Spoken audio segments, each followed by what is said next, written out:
Hello, everyone, and welcome back to another podcast episode. My name is Alicia Gogan, the host of the Glow Up Secrets podcast, where I help you expand your mind and become more self-aware so that you can glow up into the best version of yourself. Hello, and happy Sunday. Welcome back to another episode. And I definitely missed you guys last week, but wow, did I have a very long weekends here in Toronto. I saw Rufus the Soul. I saw John Summit. I was in my concert festival era. It was so fun. But we are here to recenter ourselves, of course, as we are every single episode.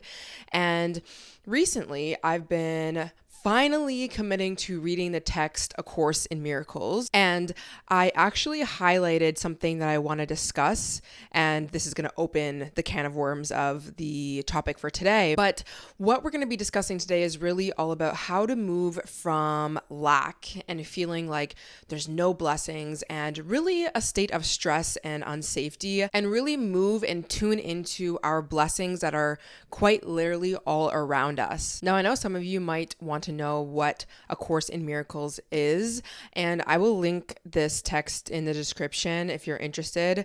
This was a pretty hefty price. I think it was like around $100-ish, but there's also like the workbook at the back and things like that. But I'm going to quickly just give a definition so you can understand what I'm reading from. Not like it really matters because it's only a small little thing that I'm going to read, but it says, A Course in Miracles is a spiritual self-study book designed to help you shift your mindset from fear to love. It teaches that the way to inner peace and healing is through forgiveness, seeing the spiritual clarity, and recognizing the truth of who you really are. It's not tied to any religion, but uses Christian language to share universal spiritual principles. I resonate with this a lot because I believe in God and I understand a lot about religion, but I'm also very spiritual and I kind of connect those two worlds in a way. A lot of people ask me if I'm Christian. I am not Christian, but I believe in a lot of things that I guess Christians believe in. But if there's anything that really aligns with my belief system, it would be a lot of things that are in A Course in Miracles. At least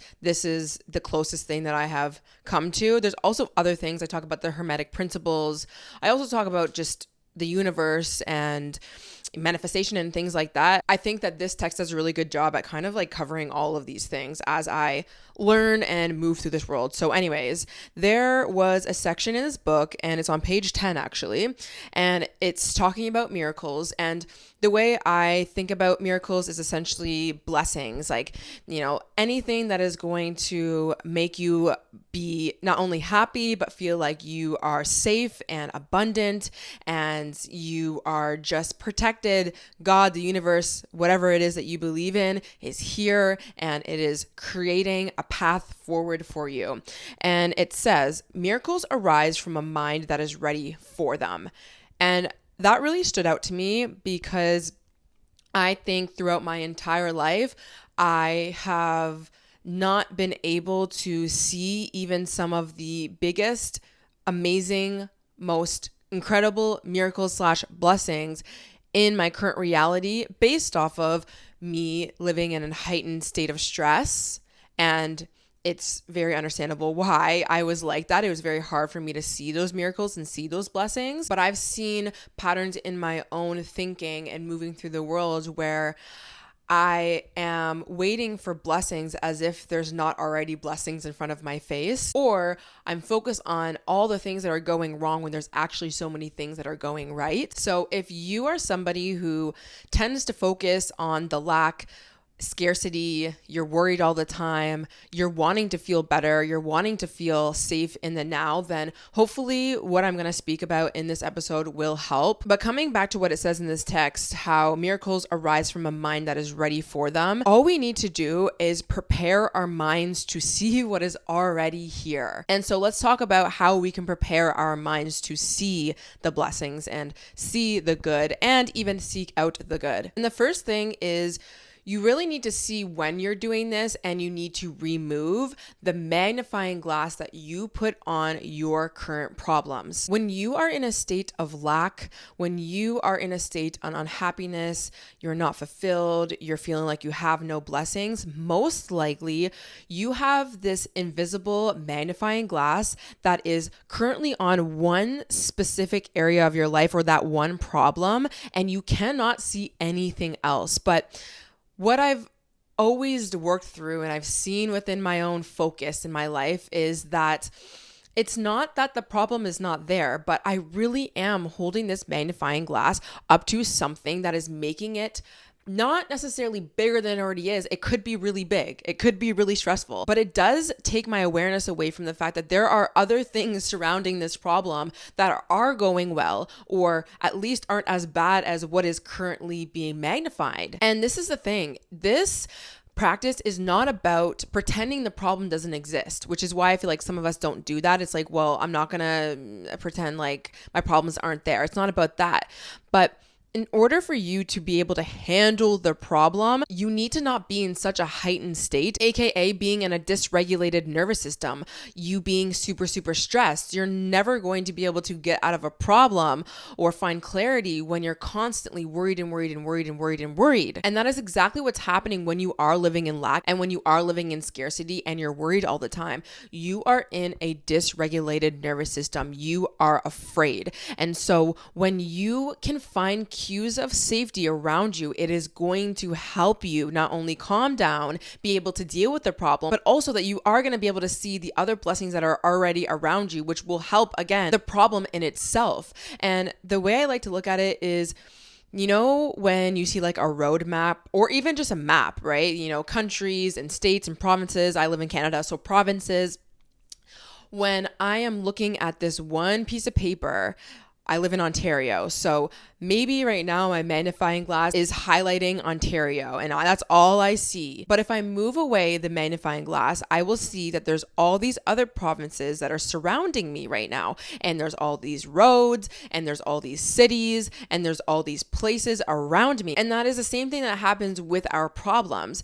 We might be focusing on the one thing that we did wrong that day. I ate some candy today and that is not healthy for me and that is not good. And maybe my stomach even hurts from that. And again, it's not about ignoring the fact that that was the reality, but we make that such a big reality and we stress ourselves out more and we make ourselves more sick and more depressed and more anxious by highlighting that, when realistically we move that magnifying glass away. Look at the other 10 habits you did during that day. Most likely there's a lot more good that happened in that day, whether you did it or outside of you, than that one thing. And that creates a shift in your nervous system when you realize, okay, there's a problem right here and I'm really, really stressed about it, but all these other things play a role and I am actually safe. That is going to calm you down. I'll give you an example. This literally happened like 2 days ago.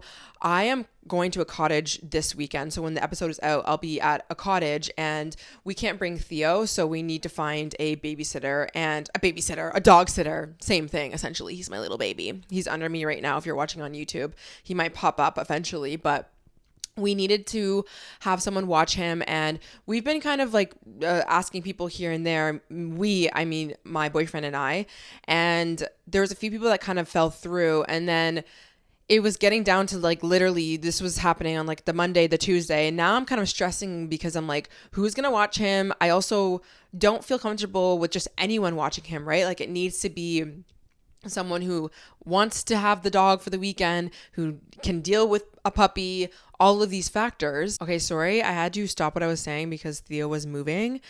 So I was stressing about the fact that I didn't have an answer to my problem. And it was getting to a point where I clearly had the magnifying glass like so much on this problem that I was now feeling really dysregulated. Like I wasn't able to fall back to sleep. I was stressing, like I was going over and over and over things in my head, and I knew I was at a point where I was now dysregulated and there was going to need to be things that I need to shift in order for me to calm down and then to actually be able to get out of the situation, aka see the blessings and see the miracles that can play out and that are all around me, aka getting back to the feeling of being safe, because that's really what that comes down to. And so instead of me saying, okay, I'm just going to trust in the unknown and like trust in God's plan and this, that, sometimes that can't work when you are dysregulated. It doesn't mean that that's not a part of the process and that can't help. But when you are really, really, really stressed, it's really important that you bring yourself as much as you can to the present moment. And the way I first like to do that is first actually through my mind, which is reminding myself that no matter what happens, I will be safe. And in this situation, Theo is going to be okay. If I can't find a sitter, worst case, I don't go to the cottage. Will that be shitty? Absolutely. Do I want to go? Absolutely. But at the end of the day, if push comes to shove, I'll watch my dog and everyone will be fine. The reason why I'm highlighting this thing that I told myself is that brought me out of my head from what if and how is it going to happen to no matter what, I am safe right now in this present, which instantly kind of shifts a little bit, at least for me, the feeling of stress and worry, because no matter what happens, I'm going to be safe. But sometimes we're holding on to something that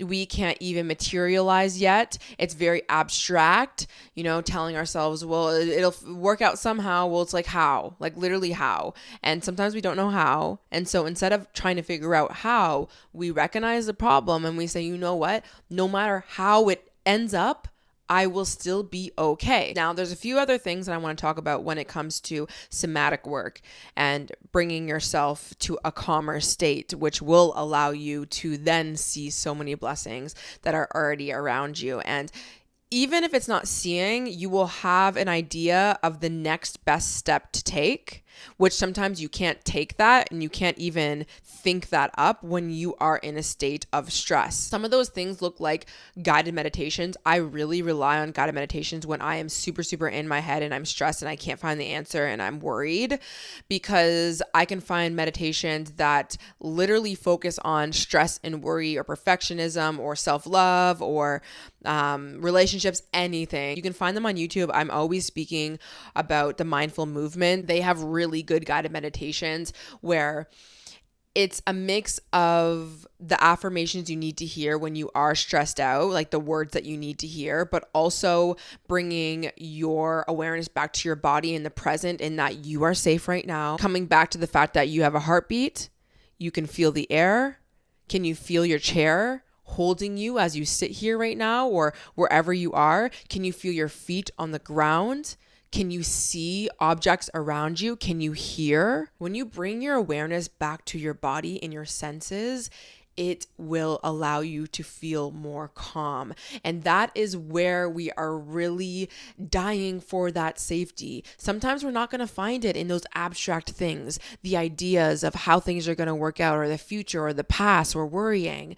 That will never create a sense of safety. So sometimes we really have to come to the body by doing practices like that.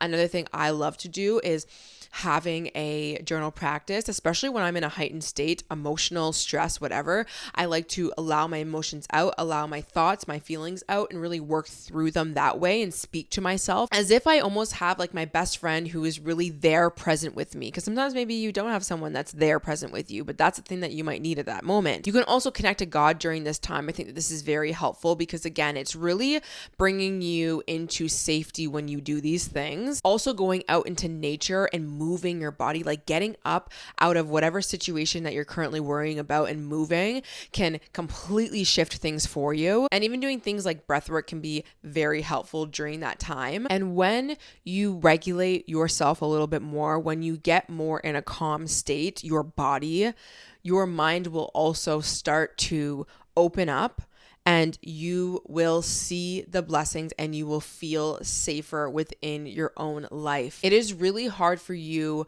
to see miracles, see your blessings when you are in a state of fight or flight. It is very, very difficult. So preparing your mind is really regulating yourself.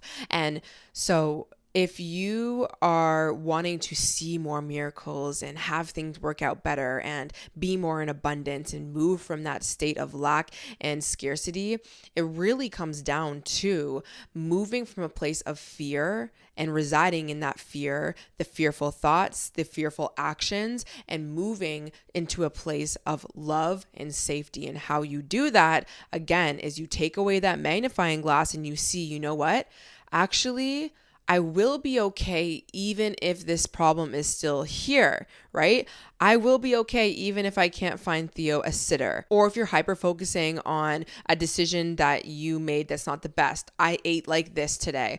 Okay, but what are all the other 10 things that I did that did contribute to a better mental health or being successful or just good habits all around? And sometimes I do that too. Like if I'm nitpicking on like, oh, like I ate a little bit like, you know, not out of my diet because I don't have any specific diet, but you know, like I don't feel that good because maybe I had like a little ice cream and this, that, and the third, which for the most part, I'm pretty good at not doing that anymore. But if it does creep up at any point, I'm like, you know what, Alicia, can we please quickly list out all the other things that you did that contributed? There's literally 10 other things that you did that contributed to you being healthy. And you need to remind yourself of that because realistically, that 80% of healthy habits and mindset shifts and whatever will always outweigh that one small thing. But you are thinking that that one small thing is the thing that's going to crash you out, and you will allow it to crash you out, and it doesn't need to. So after I regulated myself by doing that guided meditation, and instead of living in my head and trying to figure out exactly who's going to watch him and how it's going to happen and worrying about the fact that we might not be able to do it, coming to the truth of the matter that I will be absolutely safe and fine and alive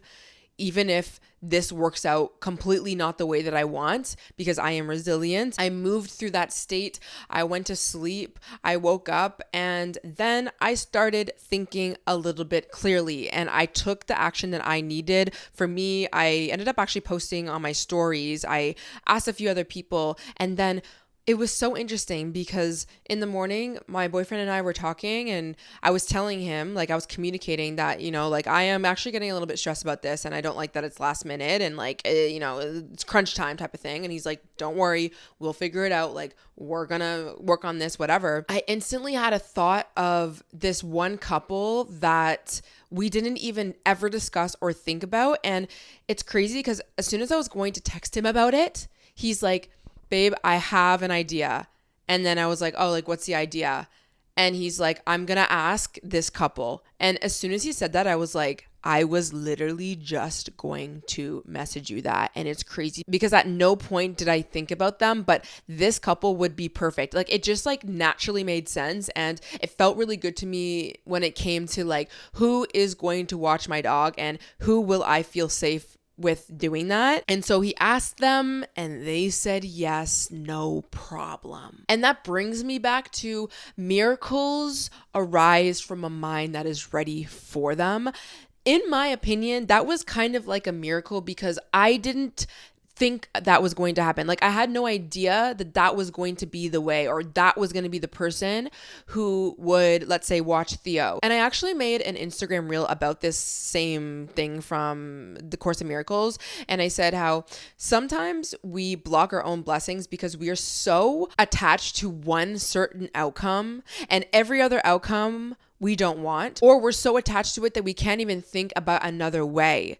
And this is the thing, the universe, God, works in mysterious ways, but we think that we need to know exactly how it's going to be, how the universe is going to move the mountain from A to B. We get so tied up on the route it's going to take and how it has to take this one route, as if there's not a million ways to get from A to B.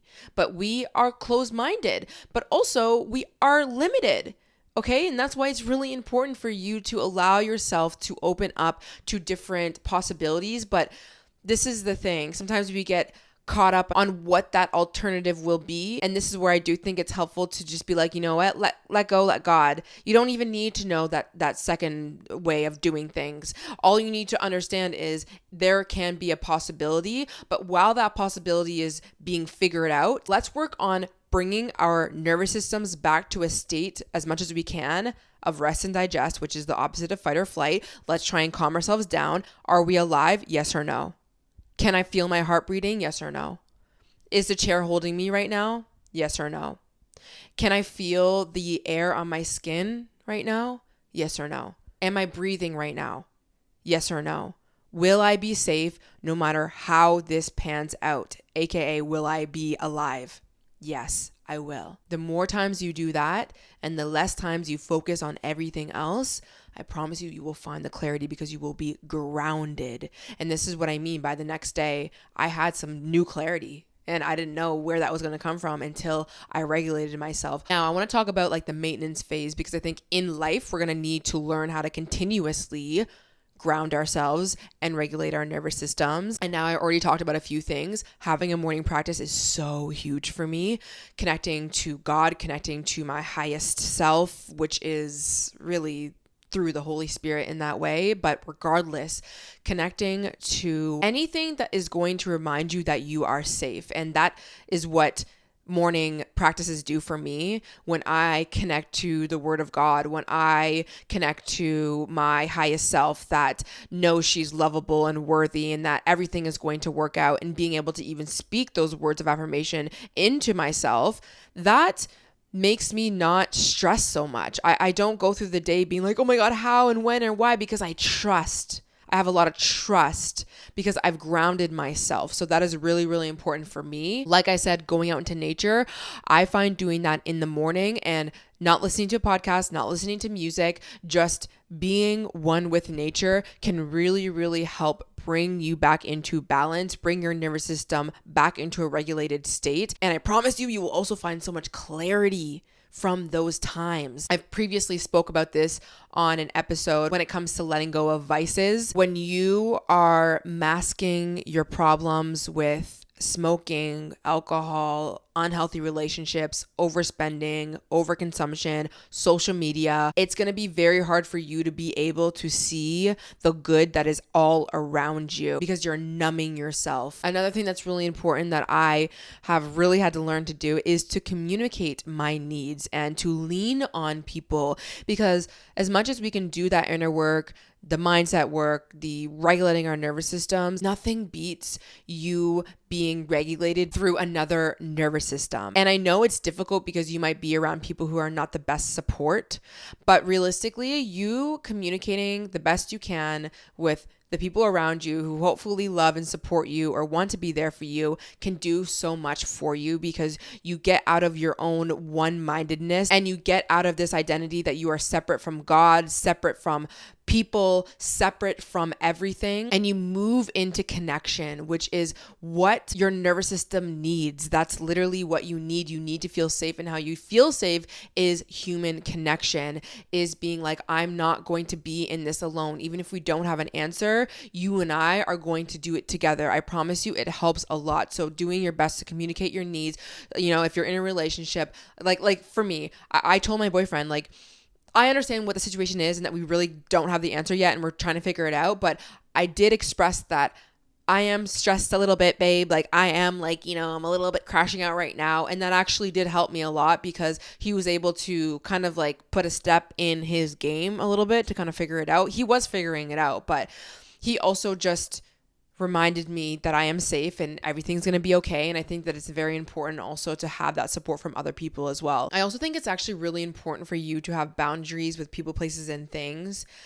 And that is because if you are running on empty and you're not taking care of yourself, all you're going to be is in a state of what? Dysregulation. And when you're in a state of dysregulation, you're not going to be able to see the blessings. You're not going to be able to feel safe. You're not going to be able to see those miracles. So making sure that you are pouring into yourself, your sleep, your health, your movement, your routines, right? Like even in the relationship I have, I'm making sure I'm pouring into myself. I'm prioritizing my work. I am prioritizing my health and wellness because I know those are going to be the things that will keep me grounded and keep me regulated so that I can show up better in my relationship and life, but also that I can just feel better overall and that I'm not this stress ball, that I'm not this stress case. And the more times that I'm operating out of that place, I see the blessings. I see the abundance in my life. I go for the things that I want. I push myself. I'm excited for life and I'm attracting more things that way as well. Also, disengaging in a lot of discourse online when it comes to social media. That negativity can be very helpful when it comes to moving out of a lack and seeing your blessings. And I really just think it's as simple as like, take one day off of social media and see how much you don't feel the urge to change yourself or to buy something new or feel like you need to work on yourself or be more productive. Like, I swear, when you just take a step away from even like self-development and stuff like that, you will see how much you have a lot more intrinsic self-worth and worthiness and groundedness within your own self. And even the example with me going on my morning walks, like the more times I eat in silence and I take walks in silence and I'm present in the moment, there's not this sense of needing to go and do more and produce more and be more. It's crazy. And that's all because you're just taking a step away from the chaos and the noise that keeps you stuck and keeps you asleep and keeps you disconnected. All of these things keep you in a state of fear and keep you disconnected from love and the fact that you are actually connected to everyone around you. And when you're in that state, you feel safe and you open up your mind and your eyes to more blessings. So to sum everything up, what I'm really saying is there are many things that you can do on a day-to-day basis, even in a point of crisis, that will allow you to see that you are actually already safe and that you are already abundant and that you are already protected and that there are already blessings that are even making their way to you, even if you don't see them yet. But it will require you to prep your mind and to do that work, which means in the moment, you're regulating your nervous system. Maintenance, you're having practices throughout the day where you're pouring into yourself and you're grounding yourself and you're removing the toxic things that get in the way and convince you that you're not good enough, convince you that you need to keep going and producing. It is lies. We know that. We have been talking about this on the podcast for quite some months now. And it's just really about remembering. Now, I found a Pinterest quote and it says, "The unpopular truth is that healing is gradual. It usually looks like letting go of the same thing 100 times. The reason why I'm bringing that up is just a simple reminder that if you get triggered again, if you feel scarcity, if you feel lack, remind yourself that it's normal. It happens. You're a human being, especially if you've gone through traumatic situations that led to you responding that way. And it's really all about seeing how can I a little tiny bit move closer to a state of safety? How can I support myself in this way instead of stressing about the fact that this is how I am right now? It is okay. It's all about how we respond. And this is why I'm working on a journal series, is because like even the Theo situation, there are things that will continuously come up for me and I have learned different ways to work through them. And a part of the journal series, there's going to be a practice where you can really work on the times where you are feeling very unsafe and you want to create a sense of safety. And instead of looking outside of yourself and trying to find the answer and trying to find the thing that you can tell yourself to calm, which most of the time doesn't work because you're also in that state where the mind is not going to be the thing that calms you down. There's other practices that you can do. Connecting back to yourself or even to God, whatever spirit, will be the thing that allows you to continue to weather that storm. And that's just really what I want everyone to be able to do more frequently, is to be able to feel safe even in unsafe situations, even in the unknown. And a layer deeper is to really come to this realization that there's nothing to be afraid of. There really is not. And I know that there technically is, like there actually is, but also there is not. But You're not going to feel that unless you have a relationship towards yourself and you're doing that on a consistent basis. So that's like some of the things that I'm cultivating within my journal series as well. Because I know some of you guys struggle with that and also just struggle with having a practice in general. So that will soon to become. But with that said, I think that's all I'm going to say. Blessings are always around you. You could even do a journal practice really quickly in the morning where you are writing out the thing that you are magnifying, right? That one problem that's stressing, but then also listing out those 9 other things or those 8 other things or 5 other things that are actually going well in your life or that you did do well during that day, or different ways that you can think about things. Like, you really want to do a lot of mindset work when it comes to these things, as well as, of course, grounding yourself. Doing that through guided meditations, doing that through breath work, getting out into nature, connecting to another human being. Those are things that are really going to bring you to here in the present moment, which is really all that we have. Lastly, I have a free 30-day cycle syncing program that I worked with Open on Instagram. And the reason why I'm saying this is because they have a lot of breath work and guided meditations that you can do through each phase of your cycle. But even if you're not cycle syncing, I would still say sign up, because there's a lot of good practices to calm your nervous system and to work on your mindset and meditations and even movement and things like that can help you. You can do like a little practice every single day. So I'll have that link down below. I just figured I would share that. I don't know if I've already shared that or not, but regardless, that'll be down below. Everything else will be down below. And I will see you guys in the next one. Bye.